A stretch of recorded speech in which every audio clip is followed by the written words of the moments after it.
Zapraszam na 9 świątecznych budżetowych polecajek. Pomysły na drobny prezent dla osoby, którą powinnyśmy bardzo lubić, czyli dla siebie. Na razie leci rozbiegówka, ale właśnie w tych pracach używam moich polecajek. No to zaczynamy. A zacznę od czegoś, czego nie da się pokazać na zdjęciu, a co bardzo lubię. Od lakieru welurowego.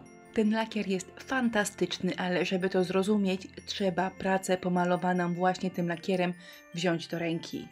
Express Glue. Mam wrażenie, że klei wszystko do wszystkiego. A jeżeli mam do czegoś przykleić glinkę albo gips, to jest po prostu niezastąpiony. A teraz 3 rodzaje pędzli i jeżeli któregoś nie macie, to warto się nad nimi zastanowić. Wachlarzyk od Stamperii z bardzo delikatną i rzadziutką końcówką.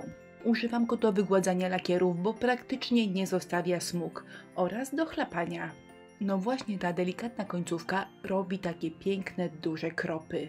Próbowałam pędzlem szczecinowym, szczoteczką do zębów, ale ten wachlarzyk według mnie jest najlepszy. Pędzelki skośne. Wydaje się, że przydają się tylko do cieniowania, ale to nieprawda, bo ta końcówka jest super precyzyjna. I jeżeli zależy mi na jakiejś idealnej kresce, szczególnie na przykład narożniku albo jakimś zawijasie, to ten czubeczek jest genialny. Ostatni z polecanych pędzli, czyli pędzel do szablonów. Kiedyś do odbicia wzorów używałam pędzli gąbkowych, ale uważam, że tego typu szczecinowe są dużo bardziej precyzyjne i nie wytwarzają ciśnienia jak gąbeczka, dzięki czemu nie wtłaczają nam farby pod szablon. Lubicie szablony? To klej do szablonów jest absolutny must have. Przykładamy szablon do powierzchni i on tam się tak długo jak potrzebujemy czarodziejsko trzyma. A teraz trochę wyższa półka, czyli farby Allegro. Jeżeli musiałabym wybrać tylko 2 kolory, to wybrałabym jakiś odcień szarości oraz biały. Szarość jest genialna do cieniowania oraz zrobienia z każdego koloru odcienia vintage albo odcienia pudrowego.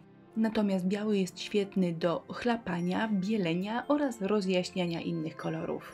Mazaki wodoodporne wszystkie się przydają, ale jeżeli miałabym wybrać jeden, to wybrałabym biały. Od kiedy je odkryłam, moje życie stało się piękniejsze, szczególnie zimą.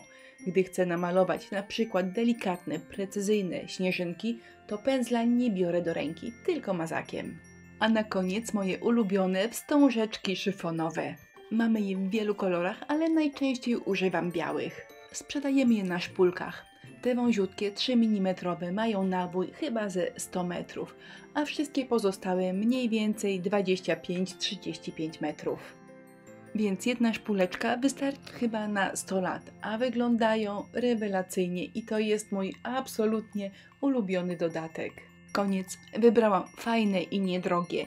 Jeżeli używacie, jeżeli macie te rzeczy w swoich zbiorach, to koniecznie podzielcie się informacją pod filmem, czy moje polecajki są ok i czy warto z nich skorzystać. Oczywiście linki do polecajek znajdziecie pod tym wideo, czyli pod filmem. Wesołych świąt!